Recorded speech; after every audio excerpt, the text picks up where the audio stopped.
Hello, and thank you for tuning in to hairquake.com. I am Kimberly Harper, founder and creator of hairquake.com. My mission is to shift the current paradigm of the black hair narrative to a more positive, healthy, and loving dialogue, and to provide education and enlightenment on the overall black hair care industry. Please visit www.hairquake.com to find out more about my efforts to increase awareness on the political, social, and economic dynamics surrounding black hair. Please feel free to post comments or questions on YouTube or Twitter at Hairquake. Today I would like to welcome Dr. Melanie M. Maclin, MD, to hairquake.com live on stream. She is a board-certified dermatologist and founder of Innovative Hair Technology, Inc., based in Maryland.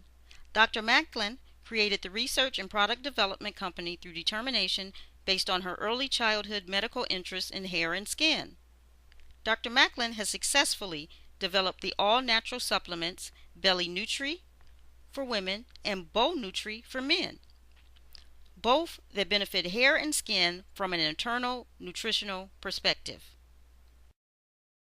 She has also helped to launch L'Oreal Garnier Fructis Triple Nutrition hair products in 2009. To date, millions of people across the country have become firm believers and supporters of Dr. Maclin and her products. Dr. Maclin is the medical director of Hype Hair and Braids and Beauty, and is also featured in Ask Dr. Maclin monthly editorial. She provides articles for Jamie Foster Brown's Sister to Sister and Beauty Times. Dr. Maclin's outstanding achievements and successes have branded her as the over-the-counter expert dermatologist. She has been featured on many national news stations. Most know her as the doctor from Chris Rock's Good Hair documentary, the nationally syndicated radio show The Steve Harvey Morning Show, also the Russ Parr Morning Show, and many others. For a more in-depth look into Dr. Mac's accomplishments, please visit www.hairquake.com and you will find a tab dedicated to Dr. Maclin and her work. With that said, in a moment I'm going to turn it over to Dr. Mack, who tonight is discussing hair relaxers and the increasing links to fibroids, hysterectomies, and other reproductive organ issues in black women and black girls. Welcome, Dr. Maclin. Well, thank you for having me, Ms. Hairquake. This is an exciting time. It is an exciting time. I'm ready to educate people on the problems that we're having in the black community regarding black hair. So I know about a week or so ago we were discussing Kiddie Perms and the phenomenal rise throughout black culture and the black diaspora in general, and how toddlers as young as 2 and 3 years old are getting hair relaxers. So can you please share information and help save the scalps and reproductive organs of little girls? Yes, absolutely. I mean, that's my main mission, is not only just helping us as women of color with our hair loss, but more importantly, when I discovered this issue that could potentially affect our young African-American baby girls and to their future reproductive health, I mean, honestly, that hit home for me, because I have 2 baby girls, one that's 9 and 11, and I will refuse to put any sort of the chemical that's in the relaxers on their scalp. And what happens, Ms. Kimberly, is that the hydroxide chemical that's being used in relaxers, perms, texturizers, Kiddie Perms, whatever the names that these companies are using, we have realized now that that hydroxide gets onto the scalp. The scalp has a huge blood supply. So the hydroxide gets down in the scalp, into the blood supply of the scalp. So now it's going through your bloodstream. Right. And what has been found with major research out of Boston University and a few other credible publications and studies is that the theory is that this hydroxide is getting inside of our bloodstream, especially if it's applied too soon in life, like especially, young girls, really, we're talking before the age of 16, it can cause hormone-disrupting chemicals. And Kimberly, this is a problem, because what's happening is it's one of the reasons why we're seeing early menses and early puberty in girls younger than 10, okay? Okay. We're seeing fibroids and majorly in women of color, and they get into their like 20s and 30s. Then, as a result of having this overwhelming amount of fibroids in the body, then now it makes it difficult for women to even carry babies. But then there's an even deeper deal with this, and that's the potential risk of just having infertility in general. So, so having said that, I'm not saying that I'm against chemical hair quake. I want people to understand that it's not about shutting down the chemical industry. Right. What this is about is, our interest is what? We want to protect our baby girls. Because it's our baby girls are going to give us the future boys and girls, African American boys and girls of the world. So we've got to be able to do things to protect their reproductive health. And so of course, knowing this, I have really established a whole national platform initiative where the slogan is chemical-free curls until sweet 16 for healthier girls. So what I'm saying is that, hey, look, moms, we'll just try to avoid these chemicals in our baby girls before the age of 16. Let's allow their bodies to develop properly. Let's allow their hair roots, for heaven's sake, to develop properly. I mean, actually, that was a topic that I discussed with Chris in the movie Blair. Right. We talked about, about the disadvantages that can go on when young girls are having chemical relaxants. That was the whole purpose of his film. And even then, I said, no, let's wait till kids, girls at least by the age of 12. Right. Actually, in today's time, now moving forward with so much further research, I said, look, let's, especially after finding out more about this reproductive health concerns with the Menzies issue and the fibroids, I said, look, heck, let's not put in chemicals in our baby girls' hair until at least age 16. And that may be stretching it because if we find something that is a link, and this is credible information. I mean, like I said, Boston and other universities have done major studies. Not to mention, I've had over 70,000 hair loss cases from women of color, from cases that are coming in from the readers of the Hype Hair magazine and Sister to Sister magazine, and I've been that go-to person for if someone's having a hair loss question, whether it's regarding a hair loss question for them or their daughter or niece or whatever. We were able to really zone in and see the connection of what the chemicals were doing, ultimately, not only to the hair roots, because it was causing that major male pattern sort of hair thinning in black women, but more importantly, the adverse effects that's happening to our baby girls. Right. So that's our drive, that's the drive home point, is we want to try through as many platforms, which your hair quake is an awesome platform for what we're trying to do, so that these people can understand this is the reason why I'm saying don't put a perm in your daughter's hair. You can use heat, you can use from the pressing comb to the flat iron. A child's hair or anyone's hair can be trained to be straight with heat.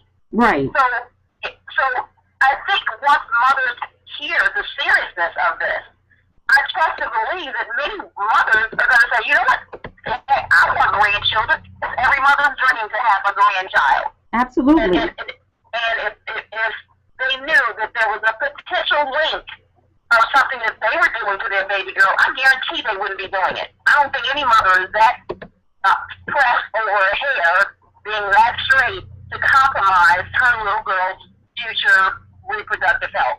Absolutely. So my first question is, when did you start seeing the links to the relaxers and the fibroid issues and the reproductive issues? Is it now because we have a generation of young girls that have grown up? Actually, this is something that I was following years ago. I started my company in '99, and here in dealing with so many cases of dealing with women of color and hair loss. Part of my questionnaire for hair loss is to ask about someone's iron level, okay? Okay. Because we know that iron is a major, reason for someone who has iron deficiency and this overall low iron in the body. Well, if someone has low iron, they must be bleeding excessively or constantly in some capacity, because that's the only reason why the iron would be low. So yes, as women, we have a monthly cycle, but typically it's not that much bleeding that's going to lead a woman to low iron unless she's excessively bleeding. So when asking the question, okay, Ms. Jones, you're telling me that you have low iron, so tell me this, how long are your cycles lasting? And the average woman would say, oh my goodness, about 2 weeks, sometimes 2.5 weeks, and it's heavy. And I'm like, oh my goodness, that explains why your iron is low. So for a woman to be having her cycle for that length of time every month, you have to think about, like, okay, well, why is she having this excessive length of a menstrual cycle? The normal one is the cycle is 7 days or less. The average is only about 3 or 4. So I started to think about saying there must be some sort of extra uterine growth or something is going on here. And of course, when asking further, do they have fibroids? Do they know what fibroids were? Honestly, Kimberly, that it was all a yes to every time I asked. Right. And so I started to speculate at that point, and this was like probably around 2001 or somewhere in that neighborhood. I said something has to be connected here. For many of my women of color committing to low iron with fibroids, I'm saying to myself, what's the common denominator here? Something has to be a link, because fibroids is such a higher risk in our women of color than other races. Yes, other races get fibroids, true enough, but not nearly like our women of color. So one of my good Howard medical colleagues, Dr. Keith Kelly, his specialty is fibroids in women of color. And I would commonly ask him to, find out any sort of hair issues that those patients that were coming in for fibroids, or where he had to remove their uterus for excessive fibroids. I would ask them to check out their hair. Mm-hmm. See if they go thinning. Are they always with the weave or wig or something?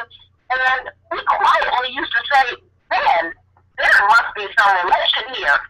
So I kind of sat on this information for many years, because I said, okay, yes, I'm a hair loss expert dermatologist. I do tons of research, but I honestly can't. I don't think that it's time for me to put it out there yet. Okay. I need to get some more information. And actually, this is why, even in the Good Hair Film, I didn't even talk about that, even though I had already highly suspected by that point, when that movie came out in 2009, I had even more clarity of this being some sort of connection.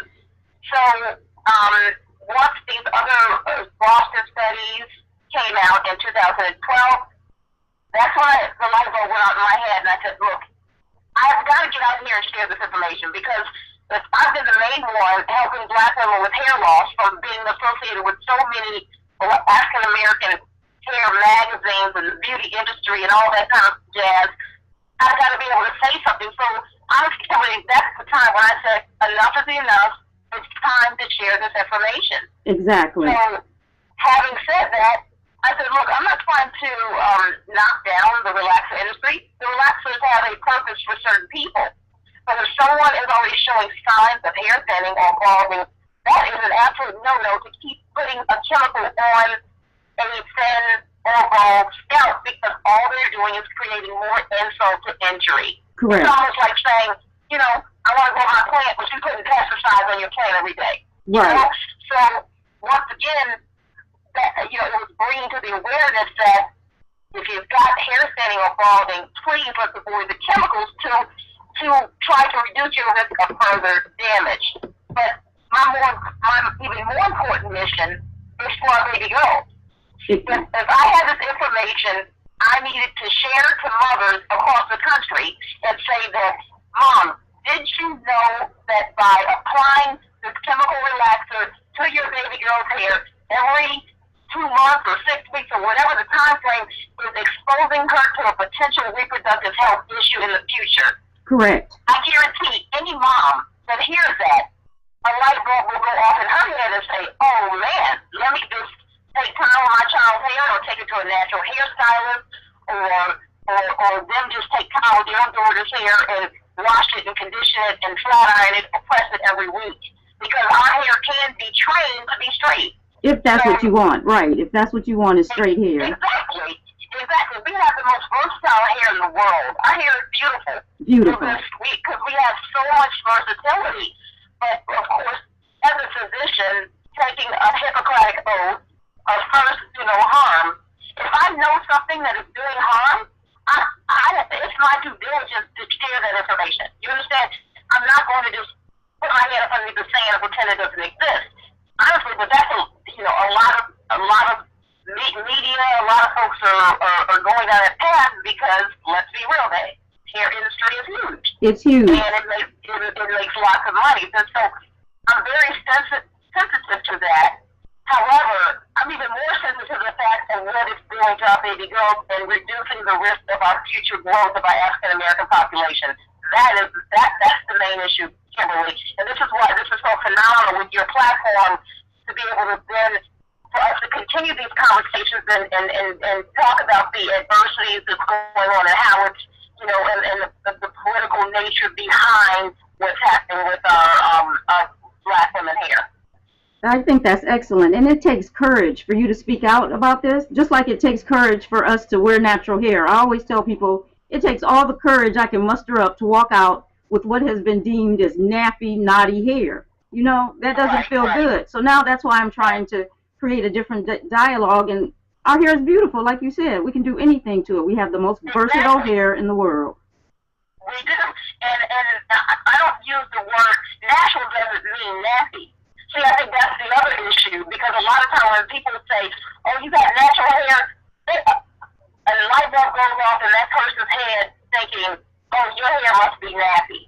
No, it's just chemical-free hair. Right, exactly. Virgin hair. I mean, we need to use the word, we're going back to virgin hair. To say the word natural, it seems like people are associating that natural with nappy. No.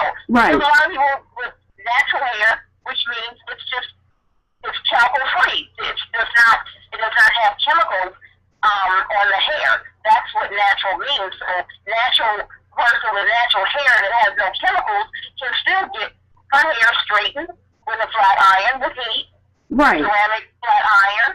A blow. There's a blow dryer. There's so many wonderful products in the marketplace that can make the hair more manageable and easy to deal with and be quote unquote acceptable in the workplace, because that's always an issue for some companies and even schools, as we know, the issues that go along with quote unquote African American girls' hair was too natural for our school.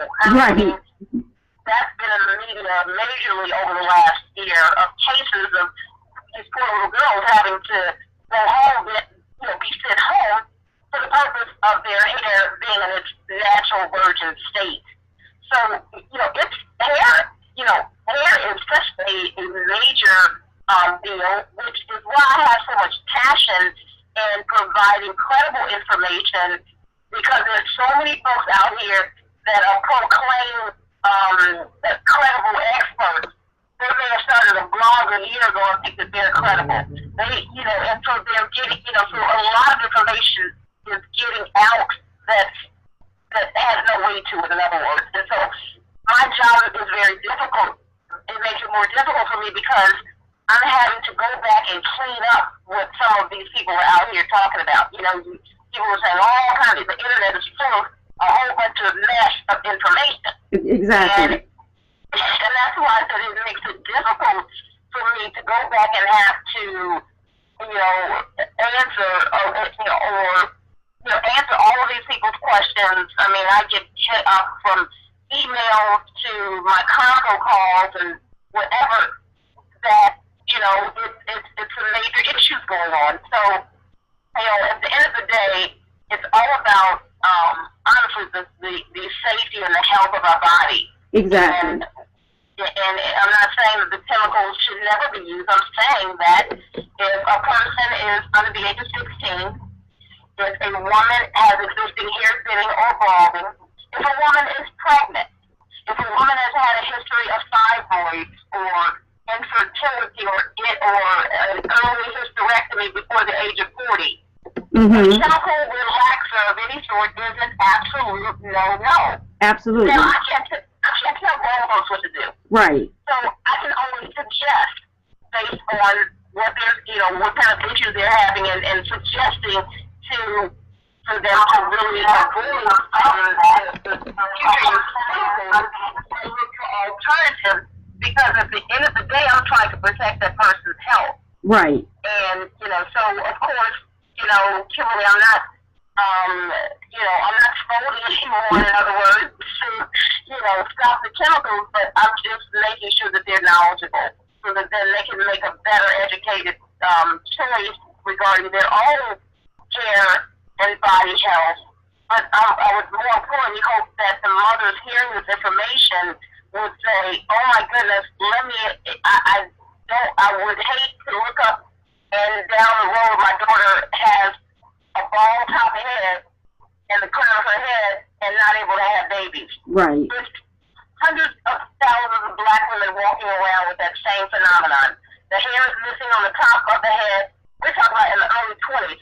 Nobody in their early 20s is having any of that kind of early hereditary balding. Right. That's what we're going along thinking. A lot of these women think, "Oh, well, my mother's balding, or my father's balding, my mother's sisters, and my older sister, they're all balding." Well, let's think about this for a moment. What is the common denominator of your mother, your sister, your aunt, or whoever, and you? What's commonly used in all of the above? Relaxer. Okay? So that's why I tell these young girls, no, you don't have hereditary balding kicking in when you're in your 20s.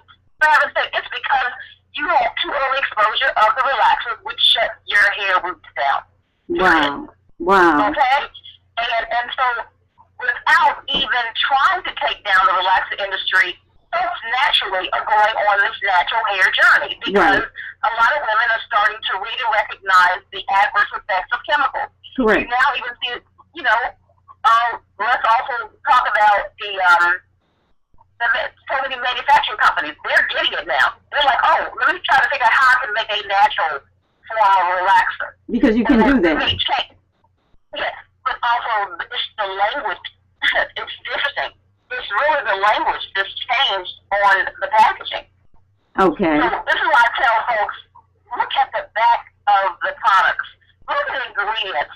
Look at the ingredients of your hair products and your skin products. I need for you to do what you do in the grocery store. I need for you to do that for your hair and skin products. We've now been taught to turn over to the back of the box for our foods. So I am emphasizing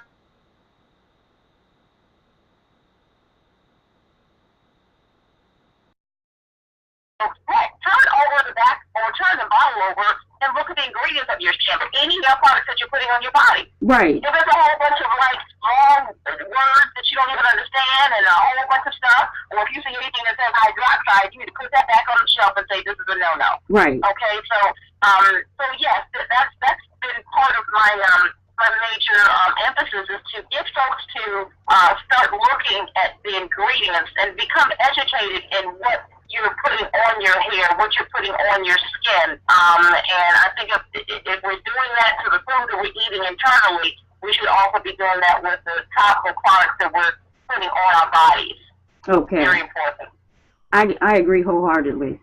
But like you said, you're not trying to bring down the relaxer industry, but we're not trying to bring down the smoking industry. We're just trying to provide information to tell people that it's unhealthy, and then you can make the choice for yourself. That's right. So there's a lot of people that, of course, are still going to do how they want to do, which is fine. But this is just about at least getting the information out there, so that then people can make an educated decision about their own personal, hair styling and their own sort of, styling for their young girls. And it's so critical for the young girls because of the future reproductive health issues. So, as you can see, this is a very passionate topic for me. And for me as well, yes. Yeah, because I get so many calls from mothers calling, crying on the phone from their own hair loss issues, and then heck, the next part of the conversation, they're upset because their baby girl's hair is coming out by clumps. So, I've dealt with some really, heartfelt type of issues that, I'm very sensitive to because, my goal is to help, not hurt. Right. So I'm trying to just, educate these parents as much as possible so that then the open prayers is to reduce their risk of future hair problems for their girls as well as the associated link to the reproductive health issues. So it's a major deal what we're talking about, and it definitely doesn't come with some a lot of resistance from lots of people in the media or just in general because once again the hair industry is the $1 billion industry. Right, $9 billion. So they're not trying to give that up. It's the only industry that doesn't go down in terms of inflation or what are we in now, a recession or depression. It's the only one that stays current and stays steady. That's right. So, it's just, I love for people to be an educated consumer. Exactly. But whatever you're putting on your face or your body or whatever you put on your hair, I just want you to be smart about whatever choice that is and to make sure that it's being done properly. If someone does not have hair thinning and is old enough to endure chemicals, they can still do that. But I suggest this. Coat the whole scalp with a thick layer of Vaseline or base. Okay. This was one of the major mistakes when Perms came over the counter, because instead of using the sodium hydroxide, which is lye, they came up with, we'll use calcium hydroxide, which makes it a no-lye relaxer. And to be honest with you, it was all a lie. Okay. Because, that same hydroxide can absorb through the scalp. But the no-lye relaxers, the box Perms you can buy at the store, will say, no need to base the scalp. This is carefree. Just base the edges along the hairline, and that's all you need to do. Well, this is what happened. Wow. People were basing just the hairline. The hairline becomes preserved, but the rest of that hair does what? It's on the floor. Correct. Okay, this has been a rise of hair loss in women of color when all of this no-lye concept came into fruition of saying, okay, you don't need to base your whole scalp. So now your whole scalp is now susceptible to this no-lye hydroxide, whether it's calcium hydroxide, there's guanine hydroxide, there's lithium hydroxide. Those are all in the non-lye category. The only lye category is sodium hydroxide, which was the first term that ever came out by Proline in 1971. Okay. That was only supposed to be administered by professional licensed hairstylists because of its burning nature. Okay, because it rapidly absorbs into that keratin protein that makes up our skin and scalp. So now the over-the-counter version says, okay, well, we're not using sodium hydroxide, we're using calcium hydroxide. Well, tomato is all a problem. Correct. You understand it's still absorbing into the scalp, into a naked scalp, if you will, because if there's no base there, then that hydroxide still is burning through that keratin protein. So this created a whole another issue because it allowed a very potent chemical in the hands of untrained women across the country. Right. They could go pick up a perm if they wanted to pick up their perm and do that every week or every 2 weeks. They could. Correct. Because they had access. They had access from the beauty supply stores and the drugstore. That is so very true. There's no monitoring. There's no control of that. So I'll never forget. I did my dermatology training at Washington Hospital Center here in the D.C. area, and I'll never forget a consult, an emergency consult that I had to go to the emergency room because this young African-American woman had burned her scalp out because she left a relaxer on her head for about an hour and 15 to 20 minutes because she wanted the straightest hair possible. This woman came in with erosions and hair, all her hair was gone. And we're talking bleeding ulcerative type of effects on this woman. scalp. It was just the most sad situation I've ever That seen is in my so life. tragic. That's awful. She said, didn't you burn? She said, yes, but I stayed on the phone with a friend of mine just to work through the burning. You are kidding me. This just hurt me beyond belief because I said, wow, if this is going on with her, I can imagine that this is taking place in tons of other places as well. Exactly. So yes, that was a major issue in the application and use of the Melanye relaxers got into non-credible, untrained hands deal with that type of chemical. And we've created our own sort of problem. So I encourage someone, don't just go to the store and buy what's on the store shelf. If you're if you're not having hair thinning, and if you're going to go in and base your entire scalp, have your stylist to just make sure that that scalp is fully based and that the relaxer is only applied to that little new growth that's very close to the scalp, because the hair starts from the inside of the body. Right. And so when you see, it's just like a plant grows from the root. It doesn't grow from the end of the plant. A lot of people think the hair is growing from the very end. No, your hair is coming from within your body through your scalp.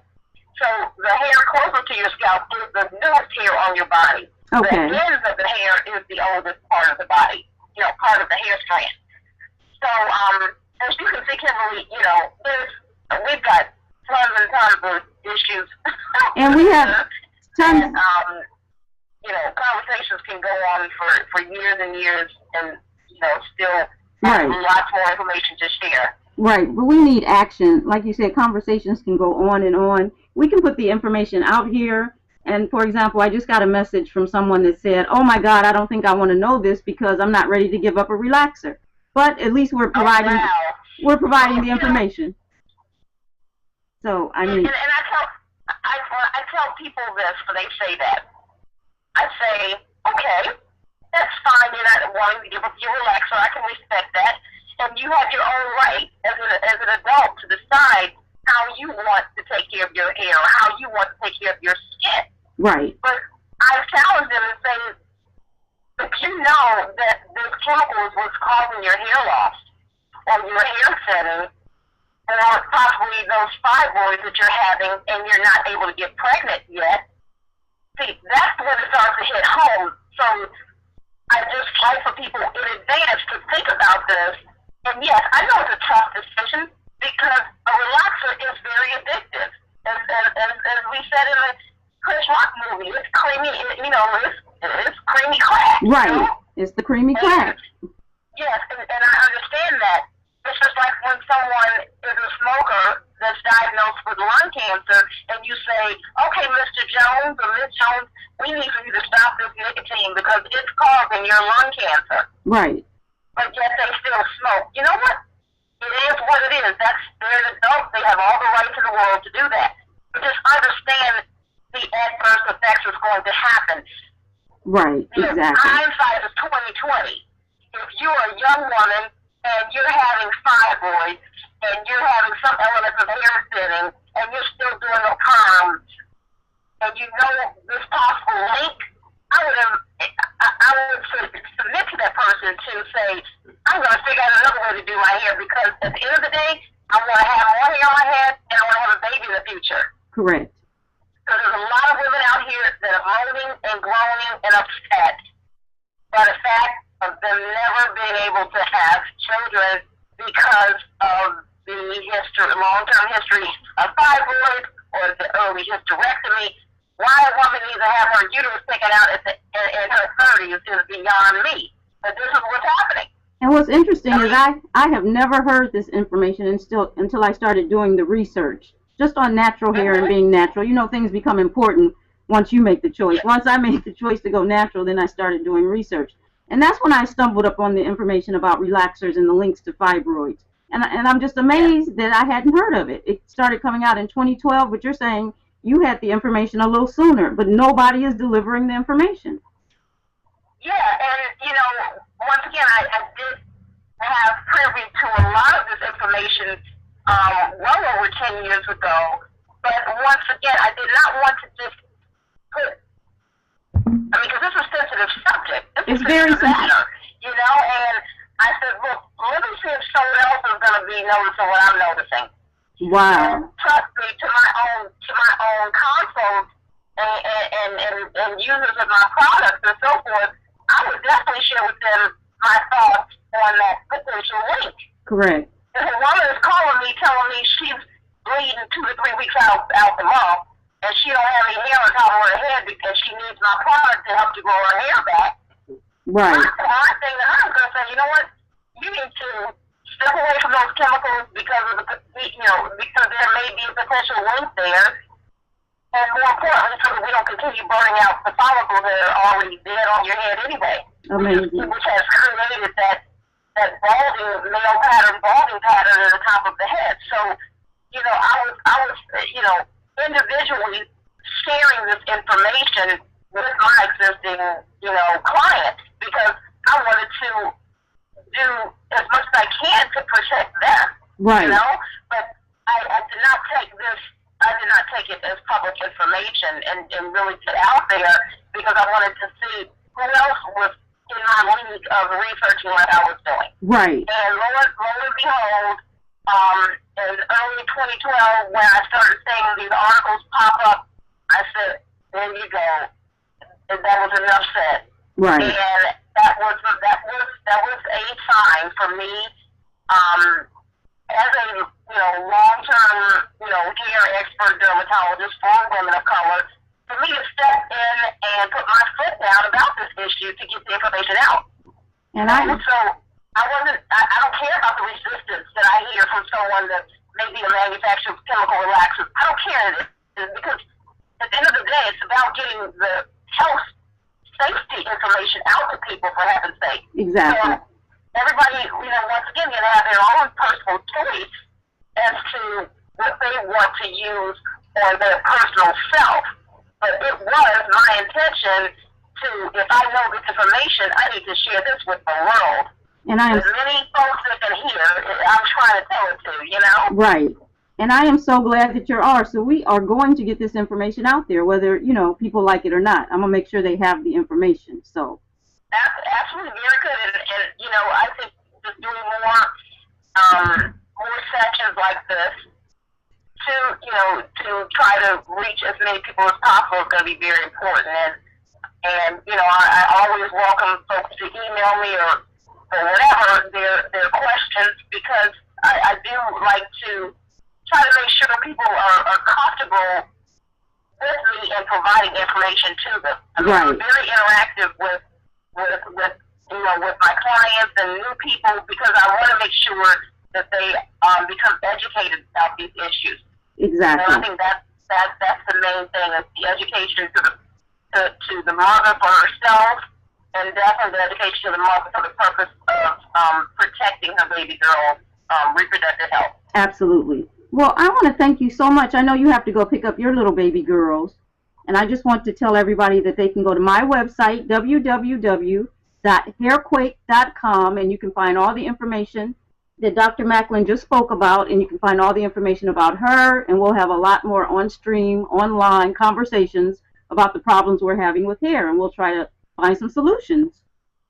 Yes, and I look forward to how many other sessions we need to do, and definitely, for your listeners and viewers and so forth, if they need to reach me, they can, go through my website, Ask Dr. Mac, AskDRNAC.com, and send me a message through the site, and I would be happy to answer and help. That is so wonderful. Thank you so much.